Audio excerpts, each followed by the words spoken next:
आणि या सगळ्यातून काही मूलभूत सवाल निर्माण झालेत ज्याची आज चर्चा करणं गरजेचं आहे। ही चर्चा देशासाठी राज्यासाठी अतिशय महत्त्वाची आहे आणि सामान्य जनांच्या मनात जे प्रश्न आहेत त्या प्रश्नांची आज चर्चा बडे मुद्देच्या माध्यमातून आपल्याला करायची आहे। सवाल आहे, फ्री योजनांची गॅरंटी केवळ निवडणुकीपुरती होती का? निवडणुका संपल्या, गॅरंटी संपली, असं सगळं सुरू झालंय का? केवळ मतांसाठी फ्री योजनांचं देशभरात विविध राज्यांमध्ये हे पेव फुटलंय का?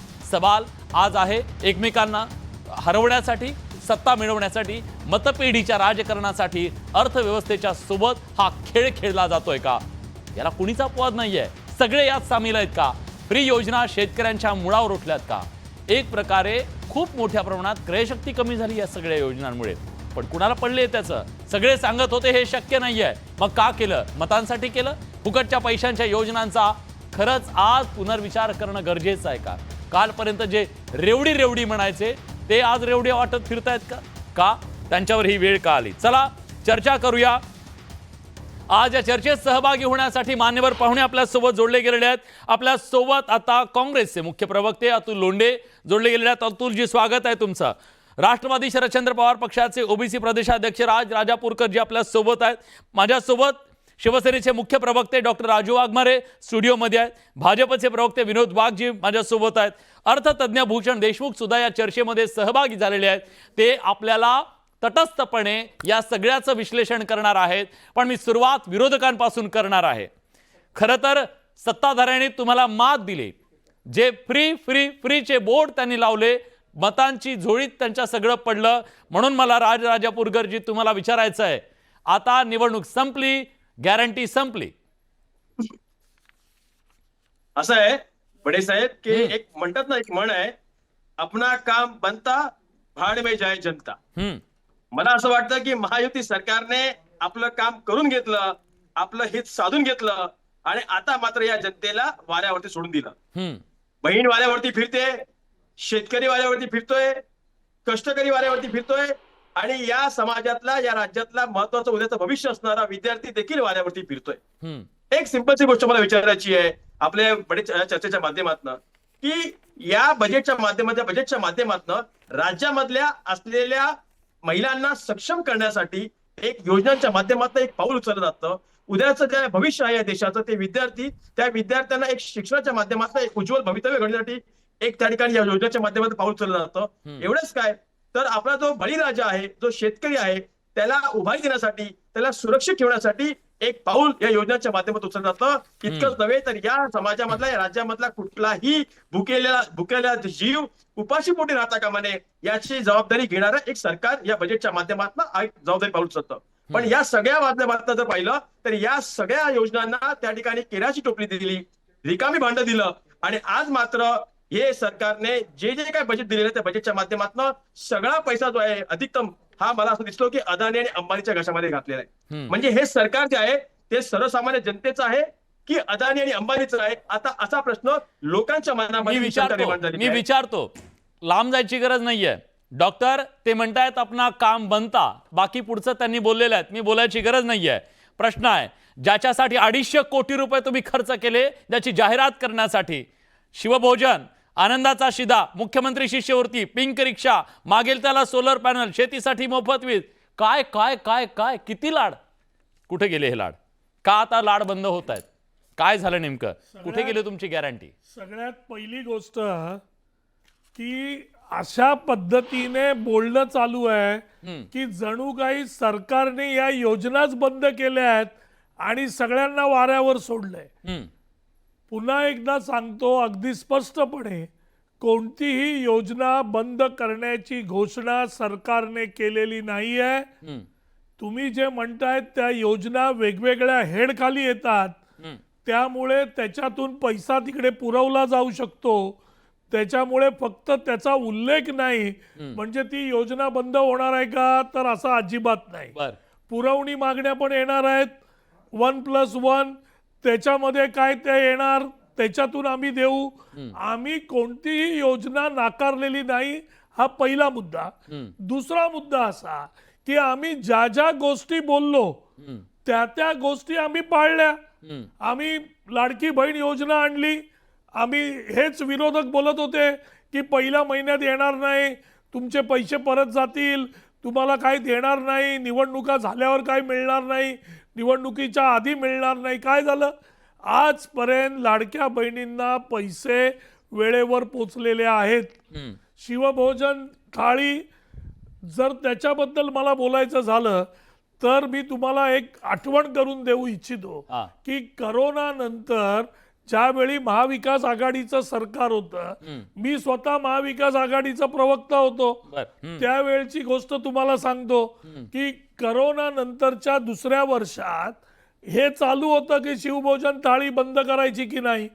आताचे जे मंत्री आहेत आदरणीय भुजबळ साहेब, त्यावेळी उद्धव साहेबांबरोबर ते बोलणं चालू होतं की ही थाळी बंद करायची. म्हणजे त्यावेळी तुमचं सरकार असताना महाविकास आघाडीचं हे बंद करण्याचं चाललं होतं. आम्ही तर अजूनही बोलत नाही की आम्ही काही बंद केलंय, पण ते कसं आहे बघा, मला एकच शब्द बोलू द्या. हे काय झालेलं आहे विरोधकांचं की लग्नाची एवढी ते उतावळा नवरा गुडघ्याला बाशिंग, अजून काही नाही झालं आणि हे बोंबा मारत बसलेत की ह्यांना वाऱ्यावर सोडलं त्यांना. अरे आम्ही कोणाला वाऱ्यावर सोडणारे नाही आहोत.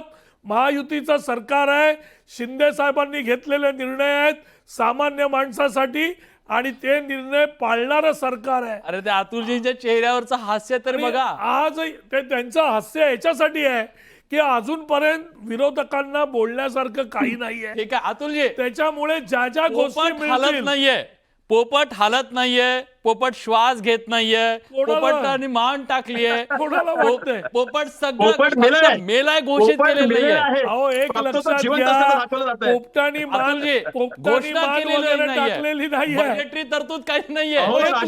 मत आहे विलासजी, सांगा तुम्ही शिवभोजन थाळीसाठी किती कोटी आहे सांगा. कशाला द्यायला पाहिजेत वेगळे पैसे? मला अतुलजींना विचारू द्या, मला अतुलजींना विचारू द्या. आम्ही देऊ ना पैसे. ठीक आहे अतुलजी बोला. त्याच्यासाठी वेगळा फंड कशाला आता पाहिजे? त्यांना बोलू द्या, आता त्यांना बोलू द्या. राजू वाघमारेंचं कन्फ्युजनच हे आहे की ते सांगतात की त्याच्यासाठी वेगळा हेड आहे आणि वेगळा हेड नाहीये सांगायचे. अतुल, मी सांगितलं वेगळा हेड द्यायची गरज नाही, त्याला पैसे पुरवण्याचे कारण त्याची तरतूद करा. बजेटमध्ये तुम्ही तरतूदच केलेली नाहीये. ठीक आहे पुरवणी मागण्या आहेत ना, पुरवणी मागण्या. तुम्हाला आतापासून एवढा आनंद होण्याचं कारण अतुलजींना फुलटॉस मिळालाय, मला त्यांना खेळू द्या. मधामधात बोलायचं आहे, मधामधात बोलायचं आहे तर मग त्यांनाच बोलू द्या, नाही तर मग मला माझी बाजू ठेवू द्या. बोला. बजेट कसं असतं, जर आणि तर मध्ये चालत नाही. हापा सूर्य आणि हापा जयद्रथ असं चालतं. 90,000 कोटी कॉन्ट्रॅक्टरचे बिल, कमिशन द्या आणि कॉन्ट्रॅक्ट घेऊन जा, या बेसिसवर 2 महिन्यात चाललं. त्यावेळेस बजेट नंतर दुसऱ्या दिवशी सप्लिमेंटरी डिमांड म्हणजे पुरवणी मागण्या ठेवून 93,000 कोटी काढल्या. आता हे पुरवणी मागण्या म्हणजे इतके वर्ष आपले हे आमचे चंद्रशेखर बावनकुळे साहेब मंत्री राहिलेले आहे इतके वर्ष, त्यांना पुरवणी मागण्या कशासाठी असतात त्याला ते बजेट म्हणतात. पूरक मागण्या यासाठी असतात की एखाद्या वेळेस तुमच्याकडे काही दुष्काळ आला, कंटिंजन्सी आली, एखादी आकस्मिक काही गोष्टी आल्या तर बजेटच्या 15% वरती तुम्ही पैसे काढू नये असा एक त्याचा नियम आहे. आता हे कमिटेड, नॉन कमिटेड, बजेटचे फॉर्म्युले वगैरे सगळे ते कचरात टाकलेलं आहे. म्हणून मी जनरली डिबेटमध्ये येत यासाठी नाही, कारण की मग आरडाओरडा करून ते डिबेट बंद पडायची आणि मग त्या डिबेटमध्ये काही लोकांपुढे जाऊ द्यायचं नाही असं आहे. आता हे 90,000 कोटी कंत्राटदारांना भेटले नाही. ऐका 65,000 कोटी यांना व्याजापोटी द्यायचे आहे.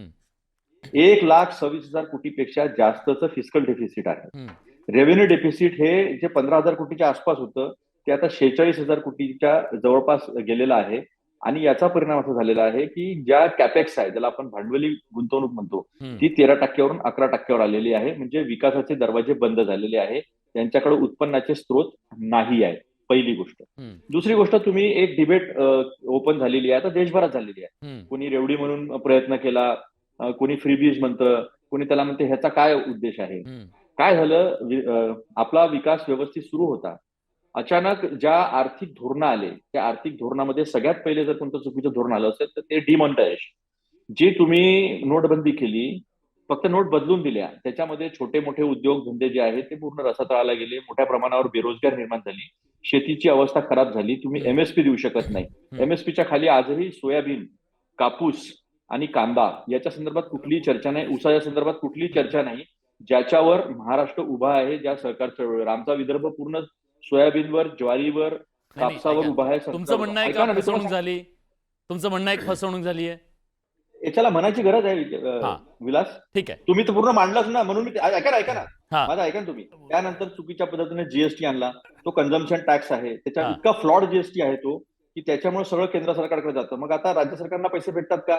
तर मग त्यांनी काय केलं, सेस आणले. राज्य सरकारना स्ट्रिप्ट ऑफ केलं पूर्ण. आज या राज्य सरकारचे उद्योग बाहेर म्हणजे हातच पकडतात, मुरगाळतात त्यांचा, हा. आणि ते उद्योग तिकडे घेऊन जातात. म्हणजे राज्याकडे स्त्रोत राहिले नाही. यांनी काय केलं आहे, आता टेस्ला उरावर बसणार आहे. आमच्या नागपुरी भाषेत सांगतो, टेस्ला उरावर बसणार आहे. हा. त्यांनी सीएनजीवर आणि इलेक्ट्रिक मोटर्स जे आहे, जे आपले देशी उद्योग निर्माण करतात, ज्यांनी मोठा पुढाकार घेतला, यांनी जी योजना आणलेली होती, त्या योजनेनंतर आता यांनी त्याच्यावर टॅक्सेस वाढवलेले आहे. ठीक आहे. ठीक एवढेच आहे. त्यांनी. मी आणि शेवटला मुद्दा हा. शेवटला मुद्दा याच्यामध्ये हा आहे की आजच्या घडीला एक डोज जे आहे, जे अमेरिकेने पॉलिसी आणलेली आहे, डिपार्टमेंट ऑफ गव्हर्नमेंट गव्हर्नन्स, तर त्या गव्हर्नन्ससाठी एक हाय पॉवर कमिटी नेमलेली आहे. मोठ्या प्रमाणावर बेरोजगारी आता वाढणार आहे, कारण की मोठ्या प्रमाणावर कर्टलमेंट 1 वर्षापासून सुरू होईल. हा. अर्थव्यवस्थेची ऐशी तैशी झालेली आहे, यांच्याकडे काही नाही आहे. त्यामुळे यांनी काय केलं की 9 लाख लाडक्या बहिणी काढल्या. आता हे 50 लाखापर्यंत तो आकडा खाली आणणार आहे. यानं त्या मार्गाने ते कमी करणार आहे. त्यामुळे यांना सप्लिमेंटरी डिमांड वगैरे जे आहे ना, त्यातनं काही पैसे मिळणार नाही आहे. मग कर्ज ऐकून घ्या ना, 9.5 लाख कोटी कर्ज जे आहे ते बजेटचं दिसत आहे. ठीक आहे. पण त्याच्या व्यतिरिक्त जे महामंडळ निर्माण झालेले आहे, त्याचं जवळपास 2.5 ते 3 लाख कोटी कर्ज आहे. म्हणजे आपण कर्जाच्या सापड्यामध्ये ऑलरेडी गेलेलो आहोत. आणि यांनी प्रत्येक समाजाला नाही, मग तेच सांगतायत आता, हे इथून पुढे देणं शक्य नाहीये. 5 सेकंद. याच्यात एक मुद्दा अजून सुटलेला आहे, पूर्ण बजेटच्या सगळ्या चर्चांमध्ये कोणीच घेतला नाही. तो मुद्दा हा आहे की अनेक समाजांना त्यांची महामंडळ, तेली समाजाला वेगळं, नाभिक समाजाला असं 40 महामंडळांनी निवडणुकीच्या वर काढले, आणि त्यांना कागद दिले. ते फक्त त्यांच्या काही लोकांना नियुक्त दिलेल्या आहेत, त्याच्यासाठी कुठलीही तरतूद नाही, शक्यच नाही करणं. ठीक आहे. मला विचारू द्या ना, सत्यानाश केला महाराष्ट्राचा. विनोदजींना विचारतो ना. विनोदजी, निवडणुकीच्या पूर्वी सगळे अर्थतज्ञ तुम्हाला सांगत होते की आकर्षक योजनांचा जमा खर्च यातून गणित बिघडण्याची शक्यता आहे. आता तुम्हाला कळतंय सत्ता आल्यावर हे शक्य नाहीये म्हणून. हे उशिराचं शहाणपण आहे की लोकांची शुद्ध फसवणूक आहे? विलासजी, आपण म्हटलं की पोपट मेलाय का, बोलतोय का, डोलतोय का, हलतोय का, सगळं बंद आहे. पोपट बोलतोय, हलतोय, डोलतोय, सगळं होतंय, पण विरोधकाची जी कावळ्यासारखी कावकाव आहे ती काही बंद होत नाहीये. ज्यावेळेस आम्ही ह्या सगळ्या योजना आणत होतो त्यावेळेस हे सगळे ठासून सांगत होते की ह्या योजना आणूच नाही.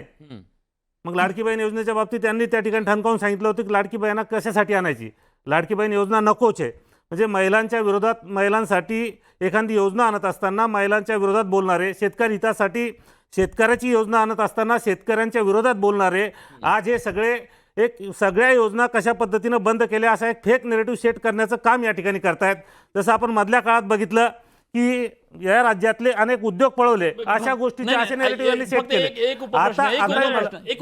यांना एवढं विचारा की या योजनांच्या नावावरती हे सत्तेमध्ये आले ना, आता योजना बंद करतायत. मी म्हणतो हे दोघेही काँग्रेसवाले, लाडकी बहीण योजना आम्ही चालवतोच आहे. यांची मागणी होती की ती योजना चालू नये, ती योजना बंद केली पाहिजे. शरदचंद्र पवार पक्षाचे दोन्ही प्रवक्ते आहेत ना, ते पूर्णपणे दुश्मन आहेत समजूया सामान्य जनते. तुम्ही एकदम लाडके त्यांचे, आपण क्षणभर मान्य करू. मला सांगा ना, तुम्ही एवढ्या लाडक्या बहिणी अशा काय अचानक तुमच्या कोडग्या झाल्या? लाडकी बहीण योजना आमची चालू आहे. आम्ही आजही यांचं तर आता जसं राजूजींनी सांगितलं की यांनी सांगितली होता ही योजना देणार नाही, लाखो बाजूला काढल्या. वाघ साहेब, एक मिनिट जरा एक गोष्ट लक्षात घ्या की हे तुम्ही कधी बोलू शकत होतात? कधी? की लाडक्या बहिणींसाठी निकष जे आहेत ते आम्ही आता जर काही वेगळे निकष आणले तर आम्ही आता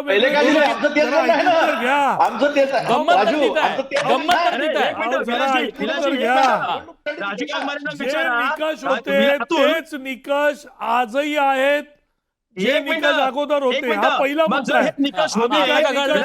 ऐकून अरे यार, तुम्ही जर बोलायचं आम्हाला बोलायला तर द्या. ठीक आहे, त्यांना बोलू द्या. आपण ऐकू त्यांचं. तुम्ही मी बोलल्यावर बोला. बरं, बोला. एवढं उतावीळ कसलं होत आहे? बोला. निकष आमचे तेच होते. आम्ही जर नवीन निकष आणून जर लाडक्या बहिणींना त्याच्यामधून काढलं असतं तर तुम्ही बोलला असतात की आम्ही काही वाईट करतोय, तर गोष्ट वेगळी. निकष तेच होते.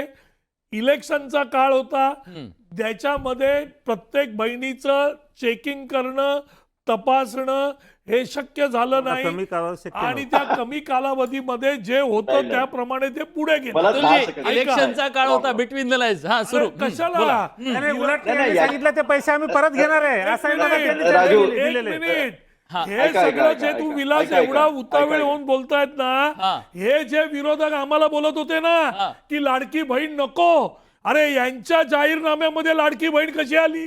मी त्यांना त्याची लाज विचारणार आहे वाटली ना. नाही? त्याची विरोधकांना लाज वाटली नाही का?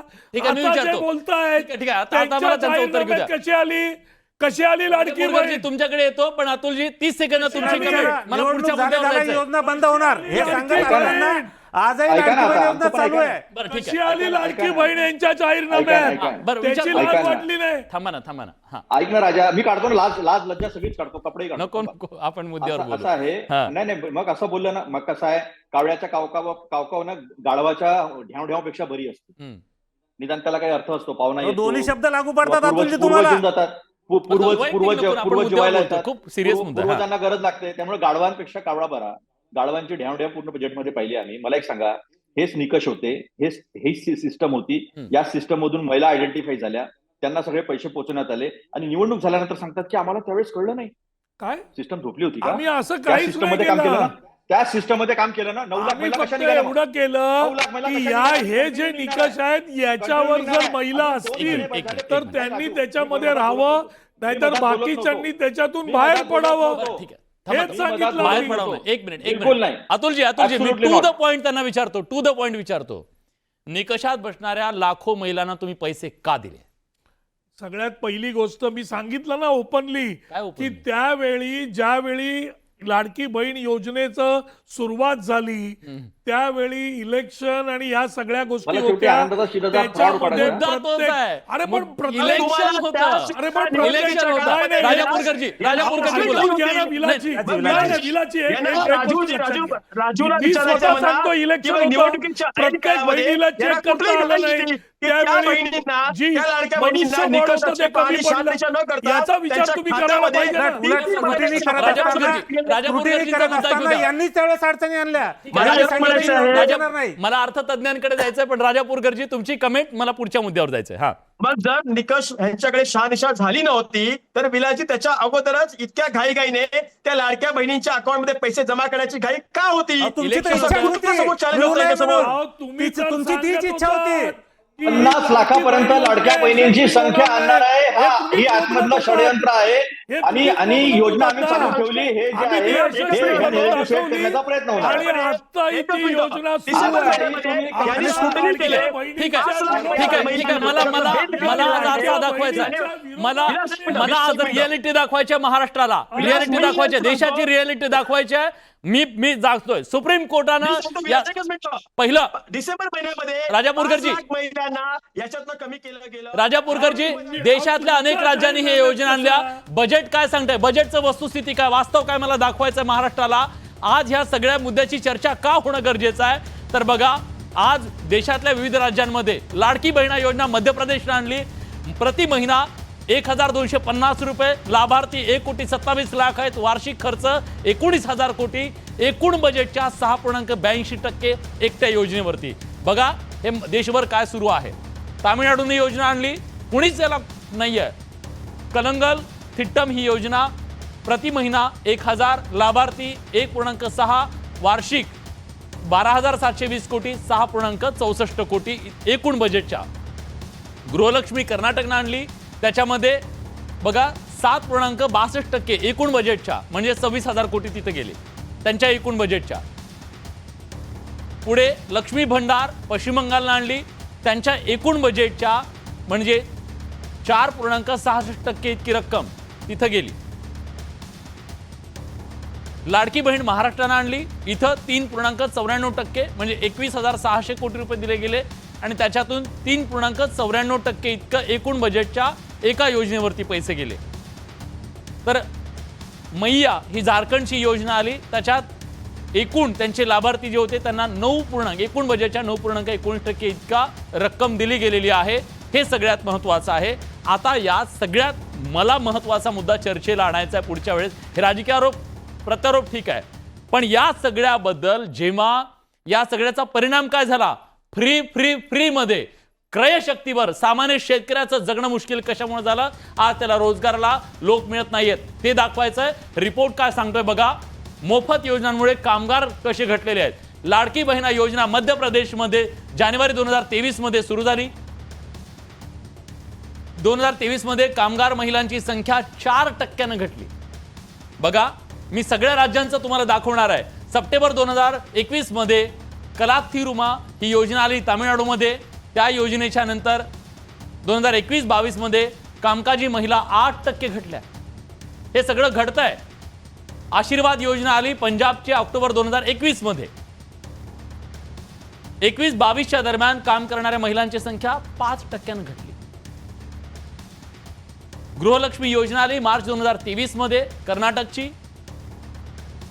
2023 मध्ये काम करणाऱ्या महिलांमध्ये 3% घट तिथं नोंदवली गेली. आता मला आणखीन एका मुद्द्याकडे तुम्हाला न्यायचं आहे. या सगळ्या योजनांच्या बद्दल कुठलाही पक्ष अपवाद नाही. सगळ्या राजकीय पक्षांनी मतांच्यासाठी हे सगळं केलं. सुप्रीम कोर्ट याच्याबद्दल सातत्यानं सांगतं. मी थोडक्यात पटकन एकदा सगळ्या प्रेक्षकांना दाखवूया. सुप्रीम कोर्टानं आतापर्यंत वेगवेगळ्या वेळी याच्याबद्दलची चिंता व्यक्त केलेली आहे. सुप्रीम कोर्ट काय म्हणालं, मला त्या मुद्द्यावर यायचं आहे. 3 मे 2023ला मोफत योजना संविधानिक मूल्यांशी सुसंगत असाव्यात, फक्त मतपेढीच्या राजकारणासाठी नाही, असं सुप्रीम कोर्टानं म्हटलं. 17 मार्च 2023ला निवडणूक जाहीरनाम्यात मोफत योजनांचं आश्वासन देण्यात काही गैर नाही, पण आर्थिक परिस्थिती पहा, असं सुप्रीम कोर्ट सातत्यानं सांगतंय. पण ऐकतंय कोण? सत्ता हवी आहे. 11 जानेवारी 2013ला राज्यांची आर्थिक स्थिती वाईट असल्यास मोफत योजना हानिकारक ठरू शकतात, सुप्रीम कोर्टानं सांगितलं. ऐकतंय कोण? कुणी ऐकायला तयार नाही.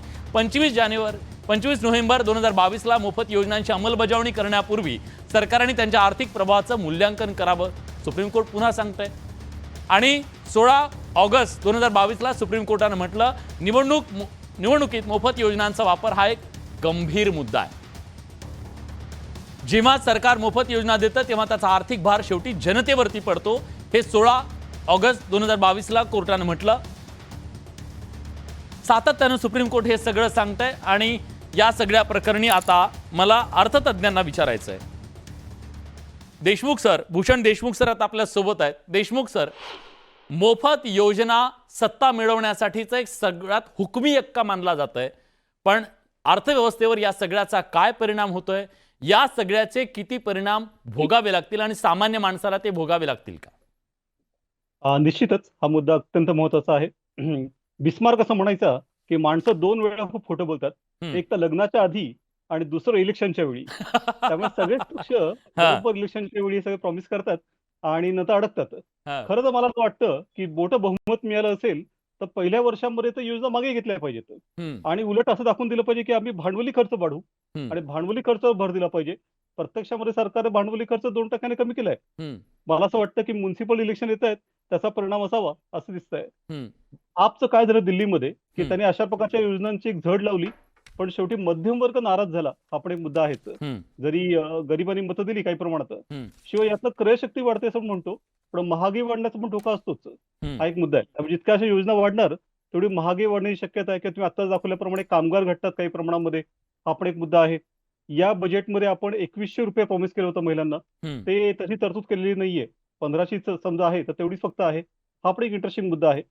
गेल्या 5 वर्षांमध्ये कर्ज 5 लाख कोटीवर 9 लाख कोटीवर चाललंय. मग एवढ्या प्रमाणात कर्ज वाढत असेल तर निश्चितच ही धोक्याची घंटा आहे असं म्हणता येईल.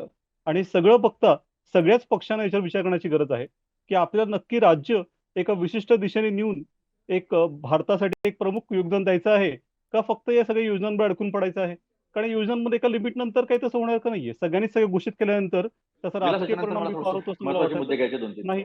आणि त्यामुळे भांडवली खर्च वाढवणे आणि त्या दृष्टीने सगळ्यांनी मिळून प्रयत्न करणे ही एक चांगली दिशा ठरू शकते असं मला वाटतं. ठीक आहे अतुलजी, आता इथं तुम्ही विरोधात आहात म्हणून तुम्ही यांना दोष दाखवताय, आरसा दाखवताय, यांना फोडून काढताय, झोडून काढताय, सगळं करताय. पण जिथं तुमचं सरकार आहे त्या तेलंगणाचे मुख्यमंत्री रेवंत रेड्डी असं म्हणाले, मी एकटा हे थांबवू शकत नाही, याच्याबद्दल नॅशनल डिबेट होणं गरजेचं आहे. मी आज इथल्या मूलभूत सुविधांवरती 500 कोटी सुद्धा खर्च करू शकत नाहीये. या सगळ्याचा विचार होणं गरजेचं आहे. पण तुम्ही सुद्धा फ्रीचा बोर्ड लावणं थांबवत नाहीयेत. काय म्हणाल? एक गोष्ट लक्षात घ्या की जेव्हा युपीएचं सरकार होतं त्यावेळेस आम्ही मनरेगा आणली, त्याच्यातनं आम्ही क्रयशक्ती वाढवली, असेट्स निर्माण केल्या, राईट टू एज्युकेशन आणलं, गरिबांच्या मुलांना चांगल्या शाळेमध्ये शिक्षण मिळावं, फिजिकल इन्फ्रास्ट्रक्चर एज्युकेशन वाढून स्किल डेव्हलपमेंट करण्याचा तो प्रयत्न केला, राईट टू इन्फॉर्मेशन आणला जो यांनी वीक केलेला आहे, आणि एक अन्न सुरक्षा योजना आणली कारण की दरी वाढलेली होती, ती अन्न सुरक्षा योजना सुद्धा पैसे देऊन होती, 2 रुपये 3 रुपये याची होती, ह्या योजना होत्या. त्यानंतर काय आलं की ब्लॅक मनी आणू, सगळ्यांच्या खात्यामध्ये 15-15 लाख रुपये टाकू, गुड गव्हर्नन्स, इन्कम टॅक्स लागणार नाही, ते कोण वकील आहे, कोणत्या बिळात जाऊन बसलेले आहे अजूनपर्यंत देशातल्या कुठल्याच लोकांना माहिती नाही आहे. आणि मग त्याच्यानंतर हा सगळा प्रवाह सुरू झाला, मग डिमॉनिटायझेशन, फ्लॉड जीएसटी, चुकीचा लॉकडाऊन, आणि सगळी अर्थव्यवस्था रचत राहायला गेली. तुमचा जम्प स्टार्ट करण्यासाठी एक न्याय योजना होती, त्या न्याय योजनेमध्ये सुद्धा डिमांड वाढवण्याचा प्रश्न होता, डिमांड वाढवून मॅन्युफॅक्चरिंग वाढवावं, नोकरी वाढवा, इन्कम वाढवा, हा तो एक सर्कल होता ज्याला इकॉनॉमिक सर्कल म्हणतात, त्याचा सगळा विचार होता. आता तुम्ही किती दाखवल्या, दुसरा मुद्दा माझा, तुम्ही दाखवले की 1 करोड 10 लाख महिला लाभार्थी आहे असं तुम्ही दाखवलं. या महाराष्ट्रामध्ये देवेंद्र फडणवीस पासून चंद्रशेखर बावनकुळेजी पासून सगळे लोक अजितदादापर्यंत सांगतात आहे 2 करोड 53 लाख महिलांना आम्ही पैसे देतोय. तुमचा आकडा बरोबर का त्यांचा आकडा बरोबर हे तुम्ही दोघं मिळून ठरवा. तसे 1500 गुणीला तेवढे केले किंवा भागीला केले तर तुम्हाला लक्षात येईल की खरा आकडा काय आणि खोटा आकडा काय. ते काही खूप मोठी गोष्ट नाही आहे. इलेक्ट्रिसिटीच्या संदर्भात सांगितलं की 5 वर्षात आम्ही भाव कमी करू. तुम्ही स्मार्ट मीटर देणार आहे अदानीचं, आणि त्या स्मार्ट मीटरमध्ये किती बिल वाढणार आहे? हे 2 मुद्दे जे मी तुम्हाला सांगितले ते मुद्दे जे आहे ते नाही आहे. आणि हे भाषण मला विचारायचं कारण अजितदादांना मी फार जवळून त्यांचा आर्थिक कसा विचार करतात ते मला चांगला माहिती आहे. हे भाषण वरतून लिहून आलेलं आहे. 2030, 2047 खूप योजना इन्फ्रास्ट्रक्चरच्या बोलल्याने हळूच सांगितलं की इंडस्ट्रियल पॉलिसी आली. मी अतिशय तटस्थपणे एक मत पाहिजे. जर हे सरकार निवडणुकीच्या आधी चुकलं असेल आणि आता त्यांना लक्षात आलं असेल की संसार चालवणं अवघड आहे, आता घरदार चालवणं अवघड आहे, म्हणून ते जर काही असे निर्णय घेणार असतील तर मग चुकलं काय? आधी तुम्ही मला राजापूरकरजी मला एवढं म्हणायचं आहे अतुल, विलासजी, की जर तुम्हाला ह्या योजना तुम्हाला साकार करता येणार न होत्या, तुमच्याकडे याची आर्थिक तरतूद नव्हती, तर तुम्ही लोकांना फसवून, लोकांना खोटं बोलून त्यांचा भ्रमनिराश करून तुम्ही त्यांची मतं घेतली आणि ती मतं घेऊन योजना बंद केलेला नाही, हे नरेटिव्ह बंद करा. मला विलास यांच्यामध्ये मी बोललो नाही. नरेटिव्ह बंद करा. त्यांचं म्हणणं पूर्ण होऊ द्या. वाघमारे साहेब, दुसरी गोष्ट अशी होती की मगाशी म्हटल्याप्रमाणे याच्यामध्ये 2-3 गोष्टी आहेत. एक म्हणजे आपल्याला येणाऱ्या उद्याच्या काळात जे भविष्य आहे, जी पिढी आहे ती म्हणजे विद्यार्थी. आज महाज्योतीच्या माध्यमातून जी फेलोशिप मिळते त्या पीएचडी करणाऱ्या प्री आणि पोस्ट विद्यार्थ्यांना त्या फेलोशिपसाठी साधारणतः 130-150 कोटीचा निधी हवा आहे, पण महाज्योतीला अजूनपर्यंत तो निधी मिळाला नाहीये. म्हणजे एकीकडे शिक्षणासाठी जो निधी आवश्यक आहे तो निधी सरकार देत नाहीये. दुसरीकडे शिवभोजनच्या माध्यमातून आमच्या महाविकास आघाडी सरकारच्या काळामध्ये 200 कोटीमध्ये साधारणतः 5.5 कोटी जनतेने त्याचा लाभ घेतला होता. आज या शिवभोजनसाठी साधारणतः 75 कोटीची तरतूद केलेली आहे. मला सांगा, जर 75 कोटी तरतूद केली तर हजारोच्या संख्येने शिवभोजनचे जे धारक आहेत ते आपलं केंद्र बंद करायला निघाले, त्यांची बिलं निघत नाहीयेत. मग आज कितीतरी हजारो लाखो कोटी संख्येने लोक जे आहेत ती 2 घास जेवू शकणार नाहीयेत. तिसरी गोष्ट होती महिलांच्या बाबतीमध्ये, महिला सक्षमीकरणाच्या माध्यमातून तुमचं हे भाषण मला तोपर्यंत काळजाला लागलं असतं. हे तुमचं भाषण मला काळजाला लागलं असतं. तुमचा जाहीरनामा आहे माझ्याकडे. तुम्ही जाहीरनाम्यात काय वेगळं सांगितलं होतं सांगा? तुम्ही कुठून देणार होता ते सगळे पैसे? एक सेकंड. पण मग जर याची तुम्हाला आर्थिक तरतूद करता येत नसेल तर मग राजीव वाघमारे आणि देवेंद्र फडणवीस साहेब देवेंद्र फडणवीस साहेब या शिंदे आणि फडणवीस साहेबांच्या मधलं जे आज शिंदेच्या योजना बंद करून त्यांच्यावरती कुरघोडी करण्याचं काम जे फडणवीस साहेब करतायत हे राजीव वाघमारेंना मान्य आहे का? ठीक आहे राजू वाघमारेजी. सगळ्यात पहिली गोष्ट, आमचा नेता आदरणीय एकनाथरावजी शिंदे एवढे सक्षम आहेत, कोणी कुरघोडी करण्याचा काही प्रश्न येत नाही. पण तुमच्या योजना का बंद होतात? आमच्या योजना म्हणजे आमचे मुख्यमंत्री होते. आमचे मुख्यमंत्री होते. तुमच्या मुख्यमंत्र्यांच्या योजना सांगतो. आता तुमचे नाही आहेत मुख्यमंत्री. शिवभोजन, आनंदाचा शिदा. आताही आमचे शिवभोजन कोणाची होती? शिवसेनेची. तुम्ही तेव्हा सोबतच होतात. महायुतीचेच मुख्यमंत्री आणि आनंदाचा शिदा, मुख्यमंत्री शिष्यवृत्ती, पिंक रिक्षा, तीर्थदर्शन, किती म्हणजे अजून. पण आम्ही एकही योजना बंद केलेली नाही आहे. तुम्ही अगोदरच भांडताय. विलासजी मला पण निधीच नाही ना. विलासजी मला तुम्ही म्हणता कागदावर योजना आहे की नाही? बरं ठीक आहे विनोदजी प्लीज. आपण या ठिकाणी सांगितलं ते खरं आहे. समाजातल्या विविध घटकासाठी योजना आणत असताना शासनाच्या तिजोरीवर भर पडतो हे मान्य आहे. परंतु जर तरी सुद्धा समाजातल्या विविध घटकासाठी ह्या योजना राबवाव्याच लागत असतात.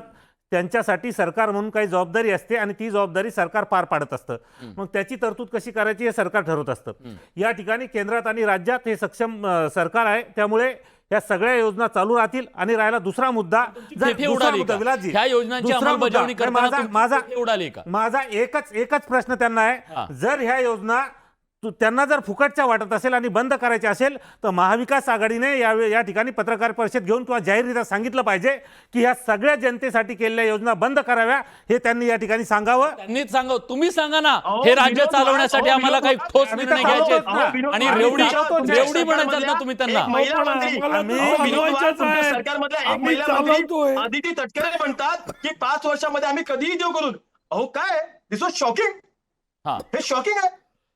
ठीक आहे, मला आम्ही हे राजकीय आरोप प्रत्यारोप होत राहतील. देशमुख सर, मला तुम्हाला विचारायचं आहे, या सरकारचा किंवा कुठल्या आपल्या देशाचा राज्याचा जो आर्थिक गाडा आहे तो जर आपल्याला सुरळीत चालवायचा असेल तर आता सगळ्या राजकीय पक्षांना खऱ्या अर्थानं भावनिक न होता व्यावहारिक होऊन धोरणं आखणं गरजेचं आहे का?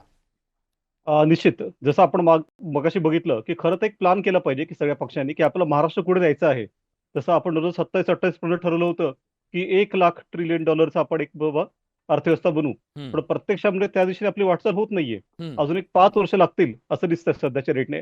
मग हे सगळं कसं करता येईल आपल्याला? त्या दिवशी आपल्याला एकमेकाला कॉपरेट कसं करता येईल? की विरोध तर करायचा आहे, पण विरोध करायचा म्हणजे समजा आपण सगळ्यांनी मिळून काही दिशा घेतली आणि त्या दृष्टीने काही वाटचाल केली तर हे साध्य होईल असं मला वाटतं. आणि त्यामुळे सगळ्या योजना ज्या आहेत या योजनाचा खरं तर एक पूर्ण रिव्ह्यू घेतला पाहिजे. कमिटी सगळ्या पक्षांची मिळून एक कमिटी बसवली पाहिजे, एक रिव्ह्यू घेतला पाहिजे. आणि ज्या योजना रिपिटेटिव्ह आहेत, अननेसेसरी आहेत, का आउटडेटेड झाल्या आहेत, काही गोष्टी तर मला वाटतं आउटडेटेड झाल्या आहेत, त्या उगाच चालू ठेवण्यात काही अर्थ नाहीये. अनेक योजनांच्या बाबतीत तक्रारी पण आहेत की ज्याच्यामध्ये आवश्यकता नसतानाही पैसा खर्च होतोय. म्हणजे सरांना फक्त एक विचारतो, अतुलजी, फ्री योजना बंद कराव्यात अशी तुमची भूमिका आहे का? 30 सेकंद, माझा वेळ पूर्ण संपलेला आहे तरी मी तुम्हाला तुमच्याकडे आलोय. फ्री योजना सगळ्या बंद कराव्यात का? या सरकारमध्ये प्रॉब्लेम हा झालेला आहे की पहिले महाराष्ट्रामध्ये आणि देशाच्या विकास दरामध्ये हा 3 ते 4% अंतर असायचं, तो आता 2% आतमध्ये आलेला आहे. त्यामुळे विकास हा मोठा प्रॉब्लेम. विनोद वागजे एक ते अर्थशास्त्र समजून घ्या. तुम्ही तर जगात तज्ञ तुम्हीच आहे अतुलजी, त्यामुळे तुमच्यापेक्षा तज्ञ तर कोणी नाहीच आहे. तुम्ही सर्वश्रेष्ठ आहात, सर्व ज्ञानी आहात. मला त्याचं उत्तर, माझा वेळ संपला. राजकीय आरोप प्रत्यारोप होते. मी सामान्य प्रेक्षकांना जेव्हा हा प्रश्न विचारला तेव्हा त्यांचं काय मत होतं जरा जाणून घेऊया. बडे मुद्द्याच्या माध्यमातून जेव्हा आपण हा चर्चेला मुद्दा आणला तेव्हा सामान्य प्रेक्षकांनी याच्याबद्दल निवडणूक संपल्यानंतर योजनांची गॅरंटी संपली का या प्रश्नावरती आपलं मत नोंदवलंय. त्यांचं मत आहे 92% प्रेक्षकांना वाटतंय होय, निवडणूक संपली, गॅरंटी संपली. 8% लोकांना नाही असं वाटतंय. आणि हे जर असं होत असेल तर मग कसलं वचन, कसली गॅरंटी आणि कसला जाहीरनामा, हा जनतेच्या मनात जर सवाल असेल तर विश्वासार्हतेचा सुद्धा तो मुद्दा आहे. पण त्याचबरोबर आर्थिक गाडा राज्याचा चालला पाहिजे, त्याच्यासाठी कठोर भूमिका घेण्याची ही वेळ आहे का? सवाल आहे. हा सवाल तुमच्या कोर्टात टाकतोय. पण आज या चर्चेमध्ये आपण सगळेजण सहभागी झालात त्याबद्दल तुमचे मनापासून आभार. बडे मुद्द्यामध्ये आपण चर्चेत इथंच थांबतोय. ब्रेक नंतर पुढचा मुद्दा. कुठे जाऊ नका, पहा फक्त न्यूज 18 लोकमत.